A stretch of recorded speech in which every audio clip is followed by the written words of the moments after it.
Hello, everybody, and welcome back to Capital Ideas, where we celebrate the innovators who come up with great ideas in the capital markets that bring them about. I'm Nick Morgan, the co-founder of ICANN, Investor Choice Advocates Network, and the co-host of today's episode of Capital Ideas. I'm Mark Hiroide, a co-host of Capital Ideas and Senior Legal Director and Policy Counsel at ICANN. And I'm Dara Albright. I'm the co-host of Capital Ideas and a very proud board member of ICANN. And today we are joined by Cliff Winston, a non-resident senior fellow at the Brookings Institution, to discuss his new book, Market Corrections, Not Government Interventions, A Path to Improve the U.S. Economy. I love the title alone. In the book, Cliff develops a clear framework for evaluating public policy by comparing government performance with market performance, including failure. And that's the lens that we're going to use today for today's conversation. So, Cliff, thanks so much for joining us. Just to be here. Happy to talk about the book. Cliff, congratulations on the book's publication. It couldn't be more timely for people like us. By the way, it's available on Amazon. As you point out in the book, over the years, the market has corrected information asymmetries, which we'll talk about, between companies that sell securities and investors. Yet the securities disclosure rules largely were adopted, as you know, before we had even the internet. And so I think your guide to evaluate public policy is so prescient at the time because Congress and the current administration, including the new chair SEC, Chairman Atkins, are evaluating disclosure regulations, quarterly versus semi-annually reporting for public companies, access to private investment opportunities by knowledgeable but not accredited investors, and even allowing 401ks to be invested in private investments. So the question about disclosure is a very important one. But let's start with the big picture. When does government intervention actually make sense in theory? And what kind of market failure needs to exist to justify stepping in your view? Let me break this up into two chunks. These questions themselves could be a whole podcast. All right, so let me use some terms that'll come up. Underlying everything will be the question, what are we trying to accomplish? Or too often people want to make policy. I want to do this. I want to do that, right? People have very strong views on policy. I want to do this. I want to do that. And then there's one fundamental question you ask them, what are you trying to accomplish? And then you get sort of radio silence at that point. But that's sort of one thing we're going to see as a theme. What are we trying to do? Second, another part of the theme is going to be this notion of a counterfactual. All right, this is going to come up. This is also underlies pretty much everything we'll talk about. And a counterfactual is best illustrated by the example of the film It's a Wonderful Life that you see at Christmas time. That gives you the ideal counterfactual where a man, in this case, played by Jimmy Stewart, gets to see what the world would be like if he were never born, everything else held constant, right? So nothing else changes, only he was never born. And you see all the different ways things have been affected. Okay, that is what policy analysis is all about. It's basically constructing a counterfactual and asking yourself, everything else constant, what is this policy really accomplishing? And obviously in that film, there was an awful lot that people didn't realize that he was doing. And similarly, that's what goes on often in policy analysis. Okay, so with that as just background that I can then use these terms from time to time, what in theory government is trying to do is to help accomplish economic and social goals. So economic goals refer to maximizing economic efficiency. Now, the government itself has a particular goal of what it's trying to do is then to reduce or minimize market failures. Right? If it's going to intervene, it's going to intervene in markets, and it wants to minimize market failures. That's on the microeconomic side. And that's really what we'll be mainly talking about today, and also promote macroeconomic stability. Okay, that's another part of government's objective, but we're going to talk more about micro today than macro. Okay, social goals also are part of government's objectives or goals. Okay, those are a bit amorphous, and in the sense that there's no real definition. It's essentially what a democratic society believes that the government should help us accomplish, usually involving transfers, so that people should get these certain things provided to them, regardless of whether they can afford them or not. So my reading of the literature suggests that the social goals in the US that seem to be the dominant part of social goal policy are to reduce poverty, to reduce or eliminate discrimination, and to provide what are known as merit goods. So again, these are goods that society feels that everyone should have, regardless of whether they can afford them. Police protection, education, home ownership, many things. All right. So these are the kinds of redistribution policies. Okay. So government does both of these things, economic goals and social goals. Okay. And the key question is, in either case, are they doing these things efficiently? So we can't really debate the social goal. Once society decides they want to reduce poverty, we don't fight whether we should be doing that. All right, that's ultimately decided at the ballot box. What we can discuss, though, is, are we achieving the social goals at minimum social cost? Right? Just because we've decided to do this doesn't mean we should waste resources. Okay, so that's sort of an overview of what government is all about. Now, in your second question has to do then with market failures. What exactly is it that government is attempting to do in promoting efficiency or minimizing inefficiencies? And that was a long answer. So if you want me to respond to anything you guys want to ask at this point, then I'll stop and I'll get to market failures after your follow-up questions. Yeah, well, that's helpful. That helps to lay the groundwork, the framework to follow up with questions. So at ICANN, we're focused on one part of the economy, one part of public policy analysis, the capital markets and investments. Is there, and have you discussed in the book or independently, is there a market failure or government failure that pertains specifically to investors and capital markets that you discuss? Well, let's get into specifically the market failures, because you can be sort of creative and argue that pretty much all of them are relevant for investors. Okay, so the first one is what we call natural monopoly. So this was an unusual case where the most efficient thing for society was to have one firm provide the product or good. All right, and because it had this characteristic that it was the least cost producer, if it was just it doing it. Okay. So many things, long time ago, were called natural monopolies, railroads, telecommunications, and whatever.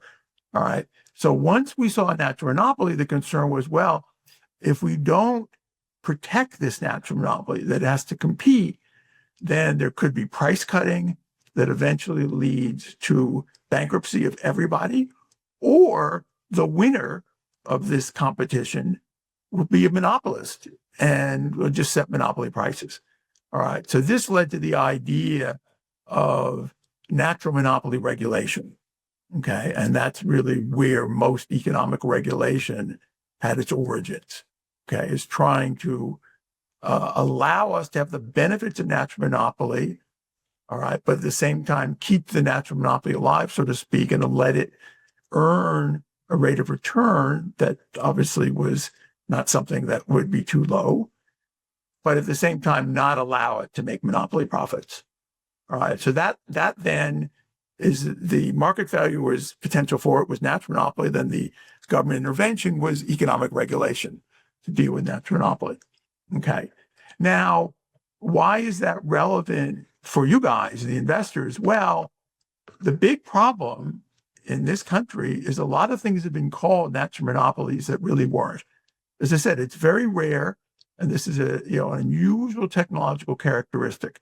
Railroads are the things that I'm most familiar with.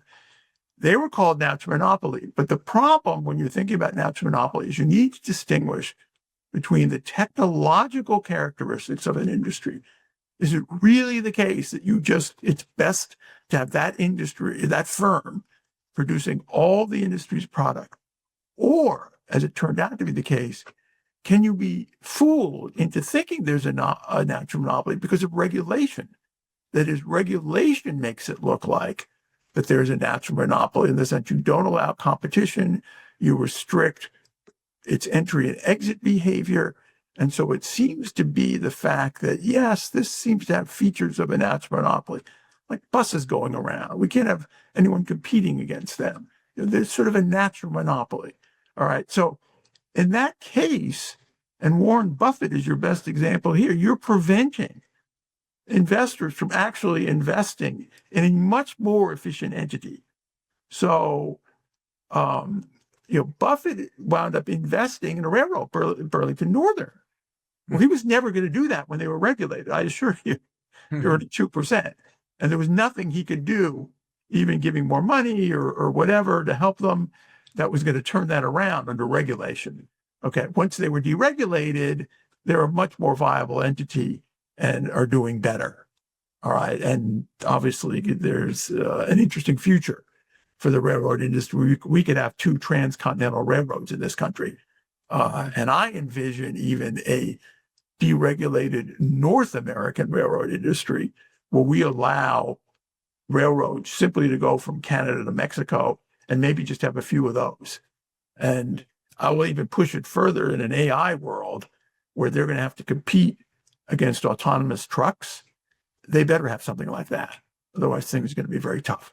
So all of this, though, is precluded by regulation, all right, with government involved here, but in my view, not justified. And that is quite relevant for investors who could have gone to these industries. Okay, second one is antitrust policy. Okay, that is anti-competitive behavior, right? Collusion of any sort, certain types of discrimination, predatory pricing, any sort of anti-competitive behavior. And that's extremely relevant for investors because that could either disadvantage you as an investor. You've invested in a firm, but they're competing against firms who are colluding against you and they perform badly or not as well. And obviously that hurts you. Or it could help you, actually, if you're on the right side of the cheater, so to speak. Okay. And that, again, it leads to antitrust policy to try to curb that anti-competitive behavior and, make their performance fair, if you will.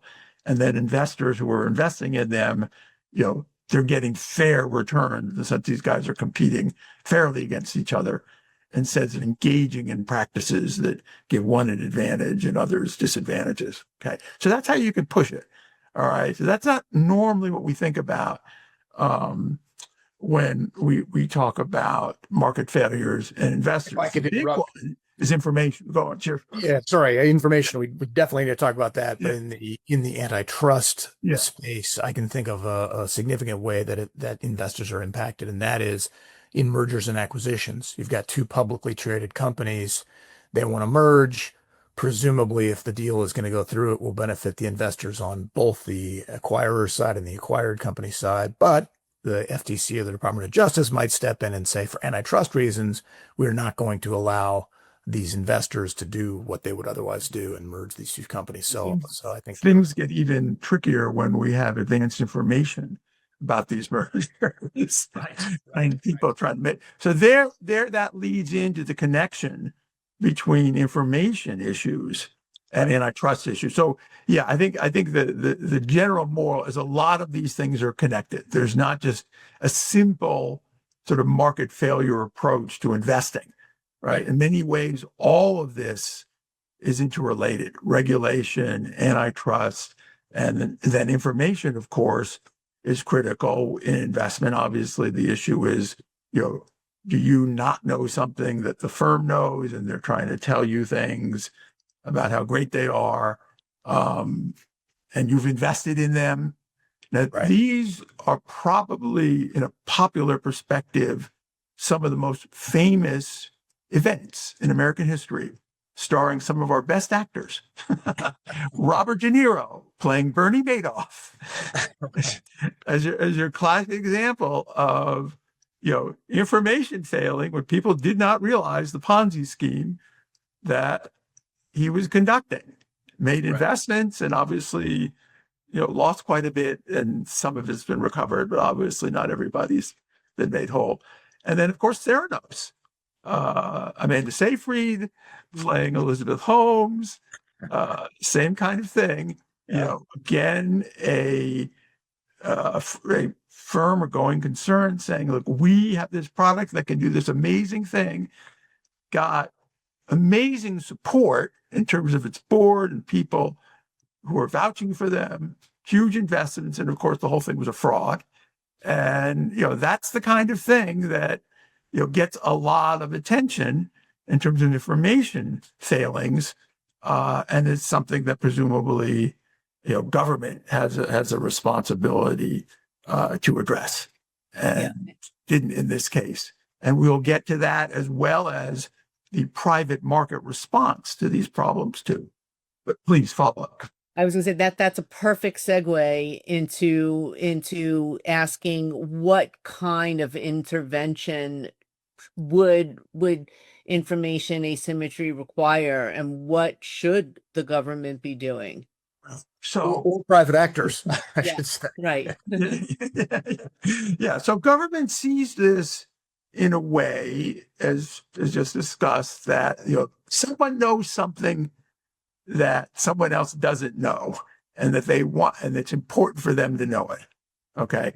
And they're not going to ask the question, well, is there another way they could find it out? Or is this really all that important? Or if we tell them to do and provide this information, which is what they do. So they have mandatory disclosure requirements.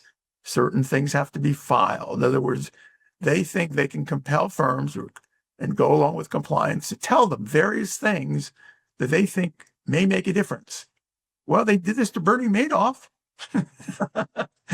right? He was held under this. Elizabeth Holmes was held under this. So apparently, either they didn't tell them what they needed to know, or they lied and they didn't know that that's what was going on. But that's sort of the mindset. We just got to tell them to come clean. They will.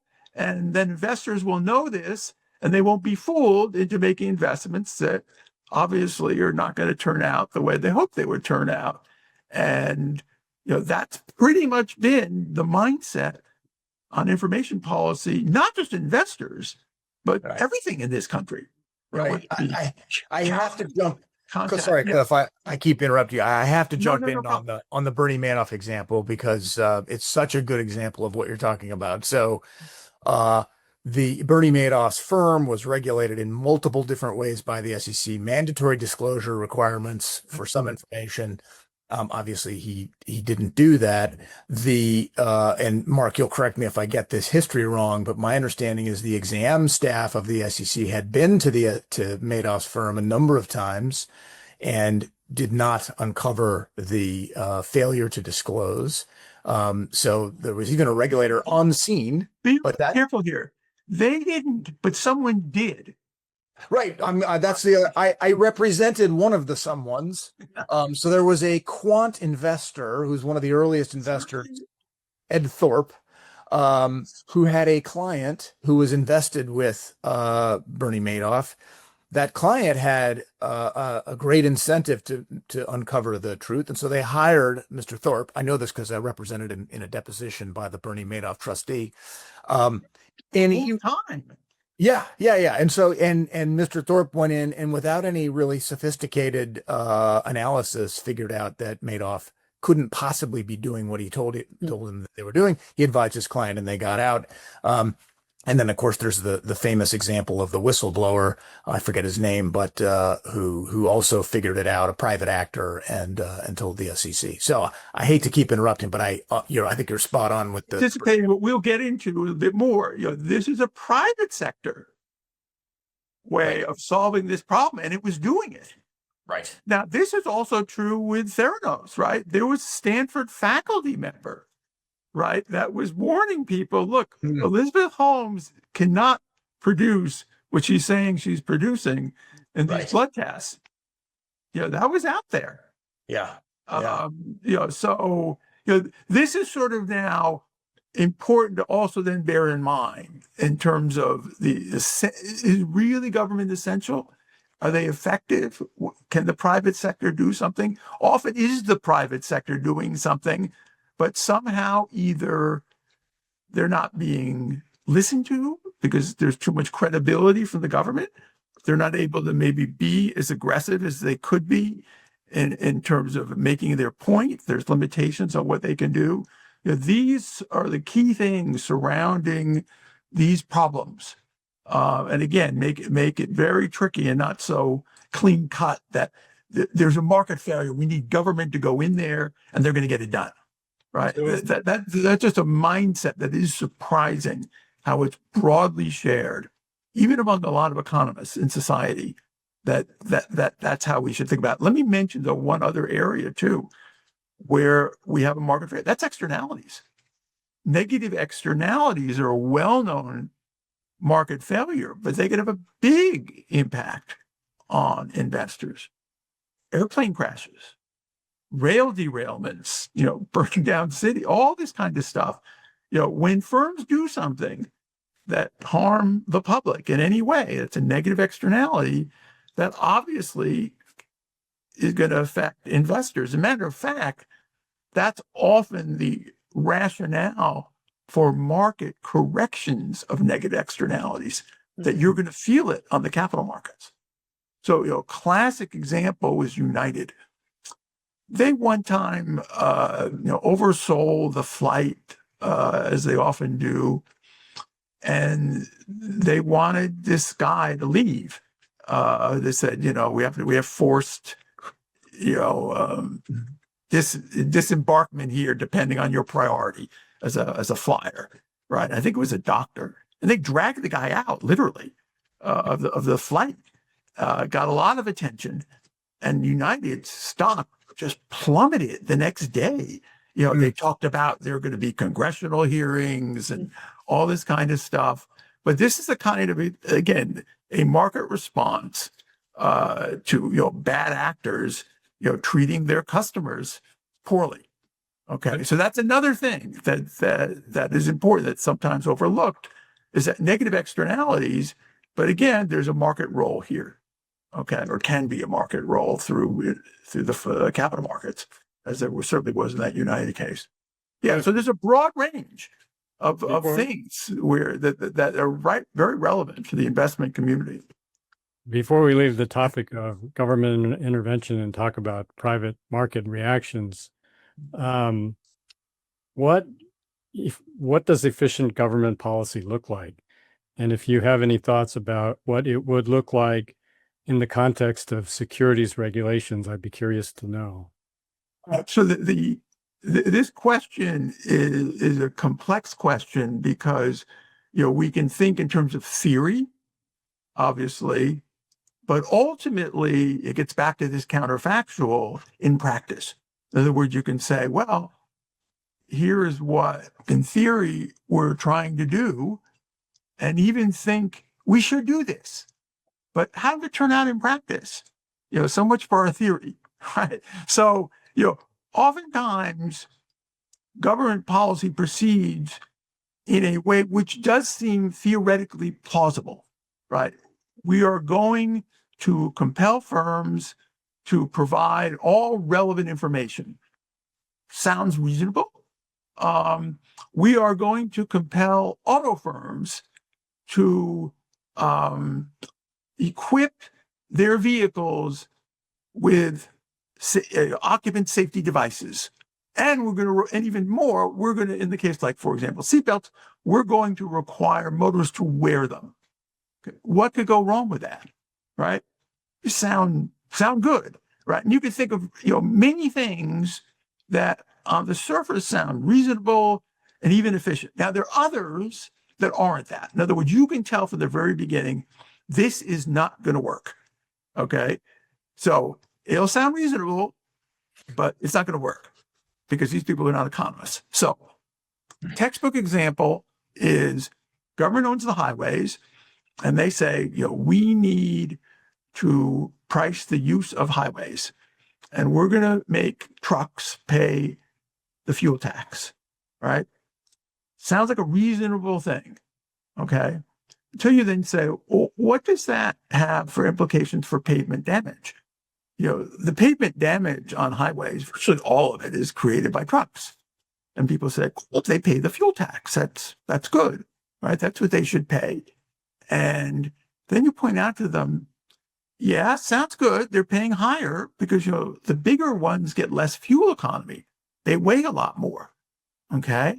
You say, okay, that's good. What's the problem? Well, here's the problem. The heavier ones are often heavier because they have more axles on their trucks. So these big trucks with 5 or 6 axles, they weigh a lot more than some cement truck or garbage truck with 2 axles. There's one problem. These big trucks with 5 and 6 axles, they're distributing the weight of their cargo much more evenly over all these axles, and they're doing less damage to the pavement. You're making them pay more. They should pay less. The killers out there are cement trucks overloaded with only 2 axles supporting the load, and they're tearing up the roads like crazy. Same with garbage trucks, right?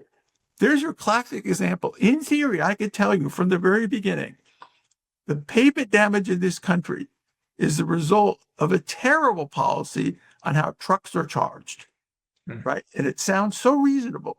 Fuel tax, right? No, it should be an axle weight tax. That's what you want to do. You want to encourage these guys to put in axles to limit the damage that a load will do. So we knowing that going in, right?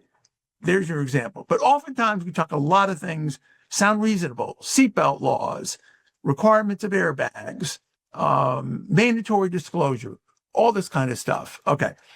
That then gets into problems we deal with reality and ask the question, how in practice are market participants going to respond? So that's really why this question's tricky. Yeah, there's an optimal way, and sometimes it actually sounds reasonable. But then in practice, you got to see what people do. And more importantly, you have to see if the government is going to change. That's your problem. It doesn't. I don't want to pivot too abruptly. I mean, I can see, for example, so Mark's question was about how the truck example might apply to the securities markets. I think there is a general belief that the information asymmetry is the people running the company that wants to access the capital markets. They have the information. Investors who might want to invest in those companies don't have the information.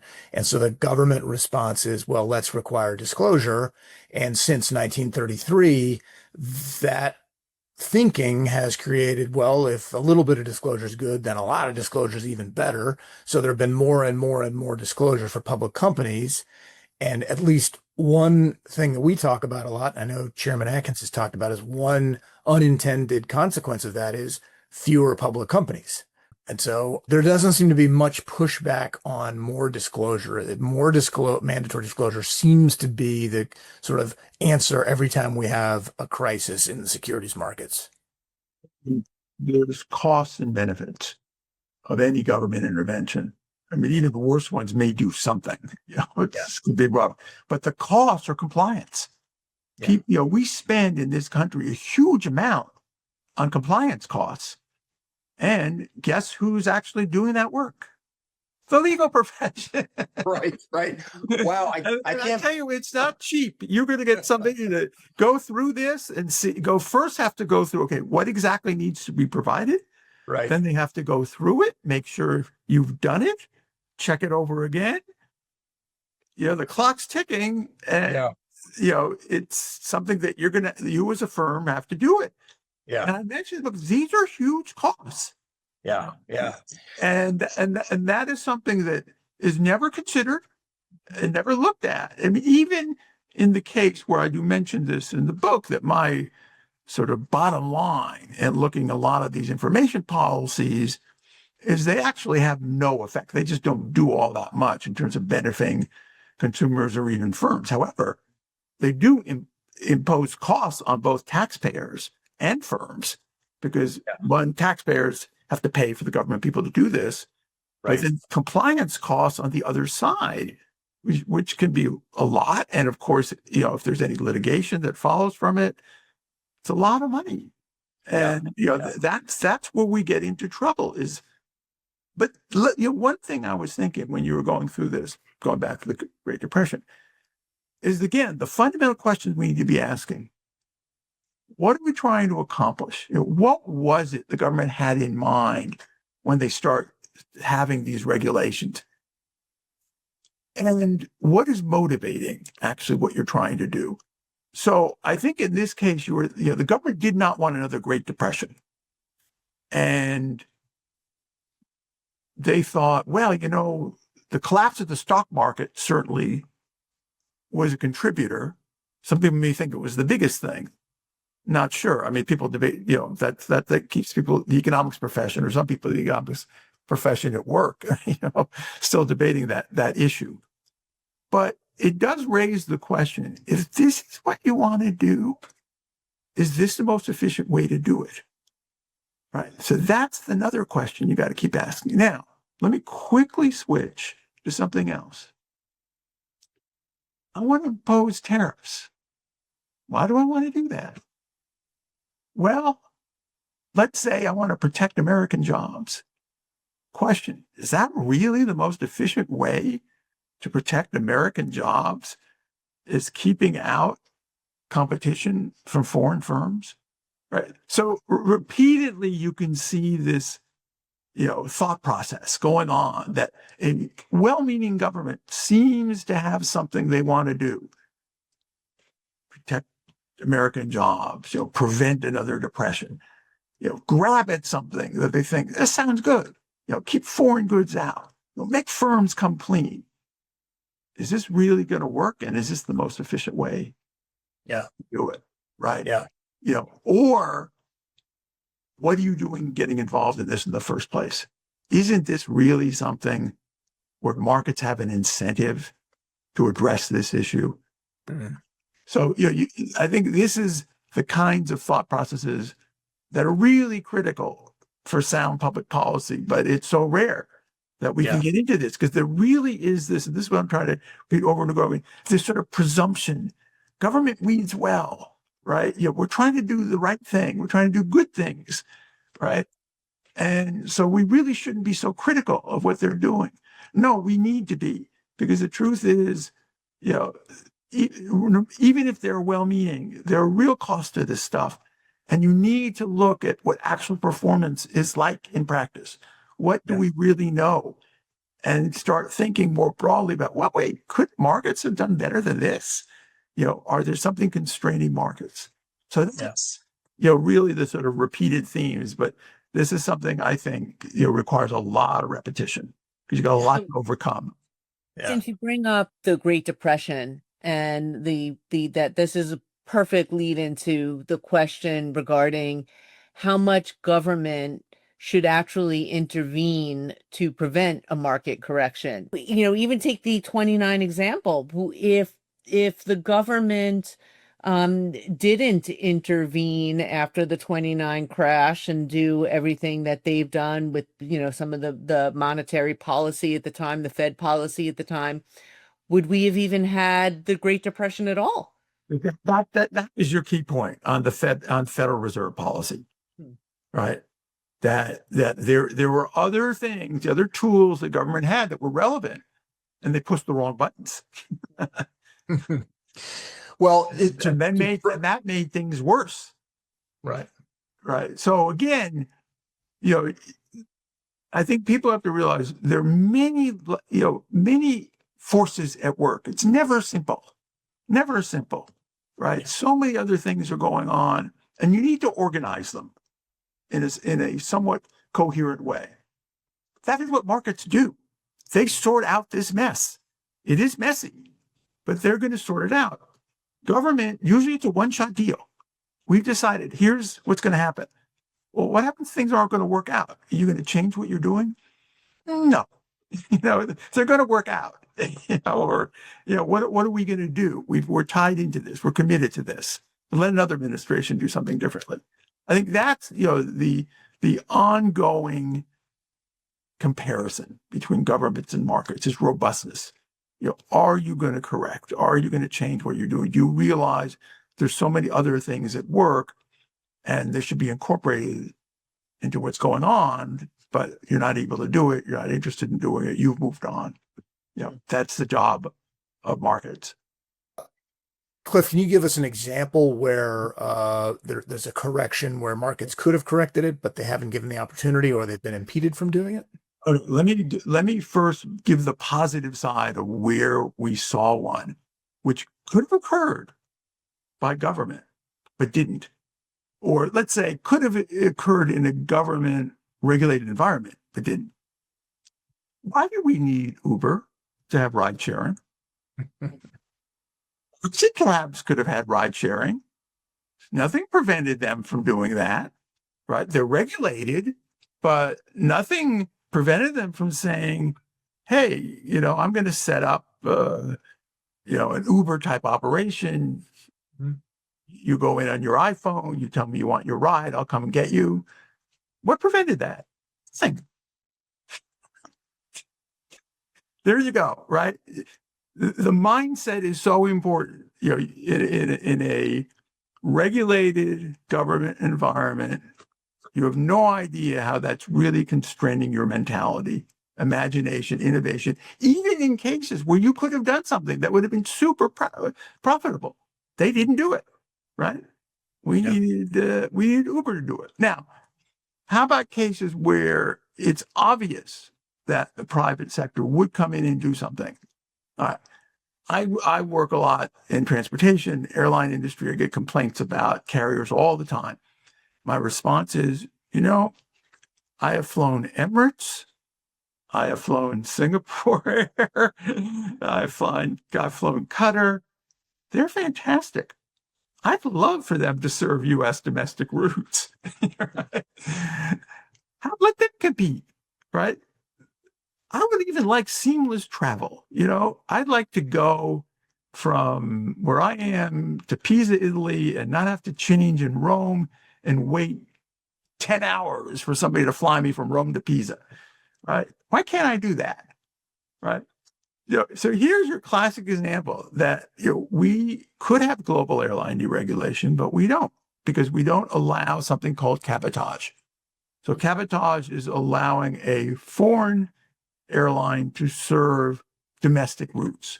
So we could, by granting cabotage to every carrier in the world, allow them to come here, serve our routes, right? I mean, we could only imagine what would have happened if we really didn't ever have the Japanese companies come here to produce our cars, right? I mean, it's kind of scary, but we would have still had the big three here, right? I mean, I'm sure GM, Ford, then Chrysler, really rue the day that they all came here and started producing, and obviously they were so important for making that industry so much better, right? And we're going through the same thing, by the way, by keeping out Chinese producers of electric vehicles. Let the market determine, how effective and competitive they really would be. Why are we keeping them out? Same thing with airlines, right? This is an example where we could have some market corrections, but government is in the way and keeping these people out, which again, if it ever happens, we'll see the counterfactual and we'll, oh my God, look what we were depriving ourselves of. Yeah. let me pivot a little bit away from we've been talking about 29 crash, 1933, the federal government creates the securities disclosure regime, and the 34 Act follows, and the SEC gets created. Another thing that has happened, another government reaction that I think was meant to be a reaction to market failure, is that there is now a very robust professional licensing apparatus around the securities industry. So if you want to be a securities broker, you need to be licensed potentially at both the federal and the state level. If you want to be an investment advisor, you need to be licensed at the state and federal level potentially. Same with accountants who are involved in the securities process, and the same with lawyers who are involved in the securities process. I know it's not the subject of your current book that we've been discussing, but you also have a book in 2024 that you edited and wrote. Can you talk a little bit about licensing and the possibility that there may be alternatives to government-required licensing regimes? So, this fits in nicely with our discussion on information policy, because this was sort of a classic response to seemingly information failings. I think the true histories of these things reveal a different motivation for why there's occupational licensing in so many professions. My book was about what we call the leading professions, and this was the legal profession, the medical profession, and financial profession. I did not write the chapters on the medical and the financial profession, so I don't profess any expertise there. But the legal professions I did write about, and it's very important for financial investors to understand just the powerful role that lawyers really have in this society. So the thinking, again, seemingly well-intentioned, is that people do not know the quality of a lawyer. Somebody could say, I'll represent you, and hire me, and people don't know. And so it would be good if they had some credible information that said they're qualified to do legal work. And so the thinking was, well, go to law school, but not just any law school, an accredited law school by now, a representative, if you will, of the profession, the American Bar Association. Okay, so that was seemingly good, that anybody who you want to hire as a lawyer now has this credential, a law degree, and the law school is accredited, so it's a good law school. What's the problem? Well, it's an entry barrier. That means, not anybody can be a lawyer. It's not only you have to go through this, but this is expensive. It's 3 years of out-of-pocket expenses to go to law school. And, you could be working at that time, and maybe you don't even need to go. Abraham Lincoln didn't go to law school. Clarence Darrow didn't go to law school, right? So, there are all sorts of questions that could be raised just in theory what's going on. But I think the practice is what's been the problem. And once again, that's sort of been exposed by private sector, but in a funny way. There's a story of someone, we don't know who this was initially, who had a website called askmelaw.com.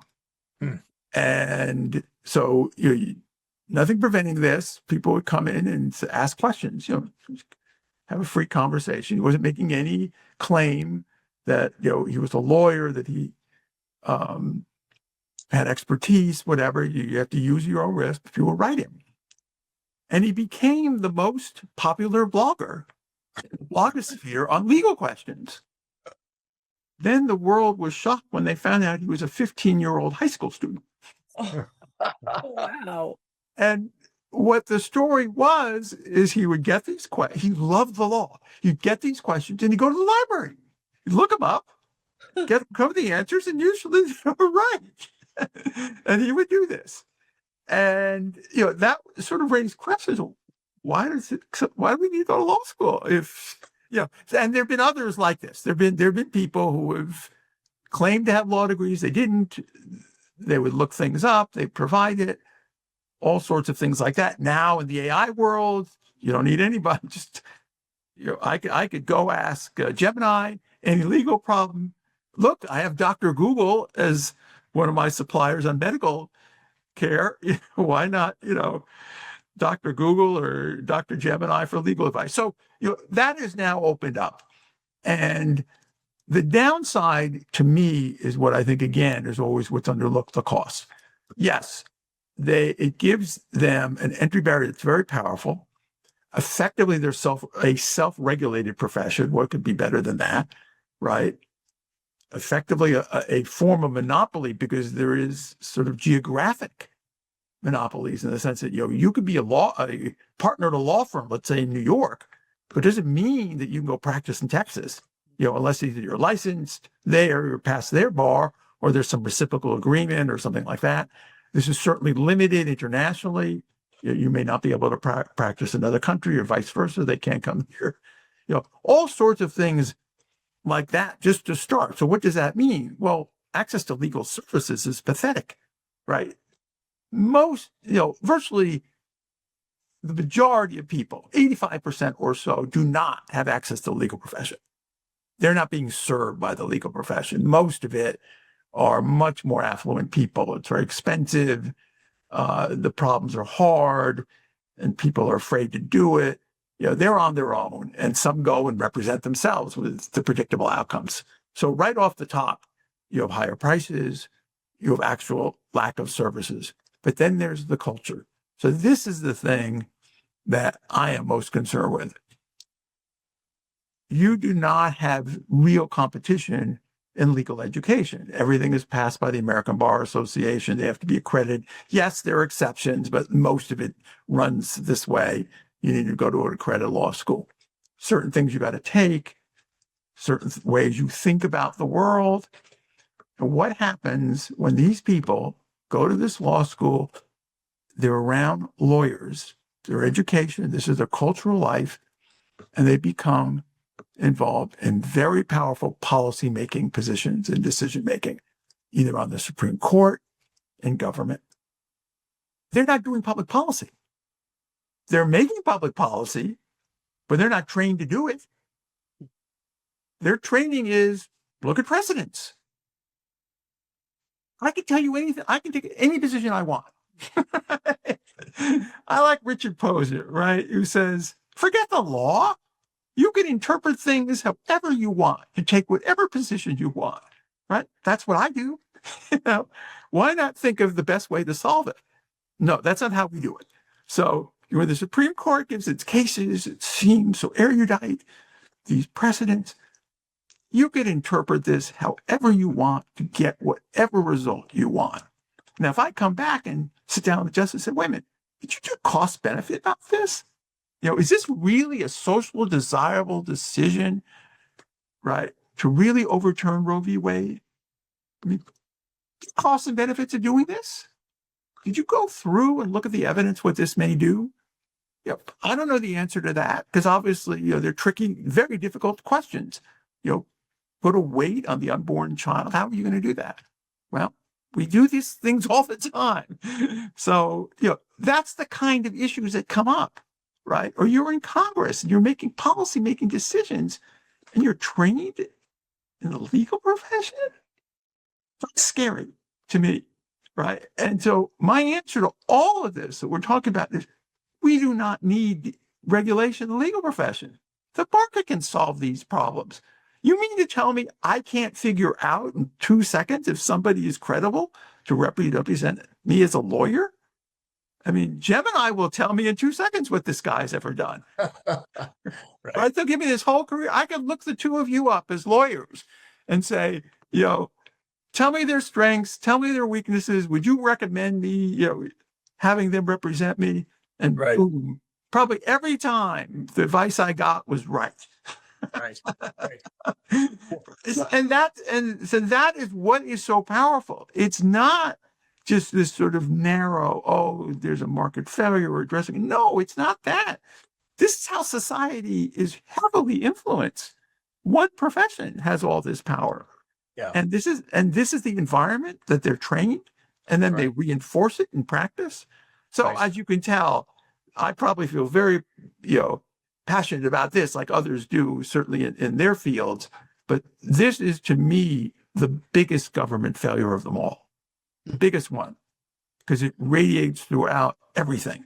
and Yeah. particularly in public policy. So I'm Yeah. on these things, and I've been asked this question 100 times. If you were God and you could do one thing and change government policy, what would it be? I say, deregulate the legal profession tomorrow. I'm with you there, and please don't ask Gemini about me and Mark. You'd get very questionable answers. But I hear what you're saying about you impose a licensing regime in the interest of protecting the consumers of those goods, and then inadvertently, what you've done is you've constrained the growth of that industry to whatever the licensing regime requires. And as you were saying it, and I'm sure Dara and Mark were thinking, the kind of the same is true for securities brokers, for investment advisors. Like, Same thing. Yep. you're taught the way the industry thinks should think. And so you don't think outside the box. You don't think about investments. I love usual. You get the biggest complaint is that I'm older now. And so I'm quite experienced with the medical profession. It's very siloed.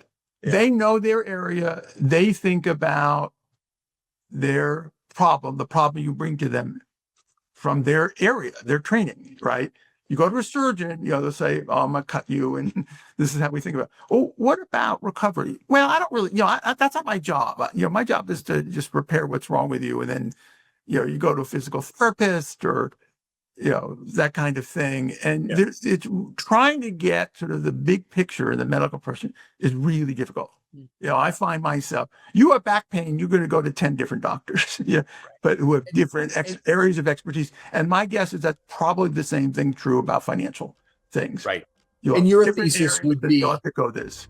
Yeah. Your thesis would be, and I tend to agree, that part of that siloing is caused by the licensing regime that's required. Absolutely. Yeah. Absolutely. Well, oftentimes that is an essential part of it. You need to get a credential certification. You need to be certified in this narrow area. Yeah. Right. And if you're not, then you're not. You think, oh, I better not go into that area. Right. Yeah. I mean, economists are certainly similar. I have an area of expertise, but I'll go into other fields to make use of what they have and try to even say why what I do is relevant to what they do. Whereas a lawyer might say, well, I'm not in torts or criminal. I only do securities. You can't ask me about anything else. Right. And maybe there's things from those other areas that might be helpful to you. You ought to think about that. And even better, think about something in a different, talk with somebody in a different discipline on how you might want to approach this problem.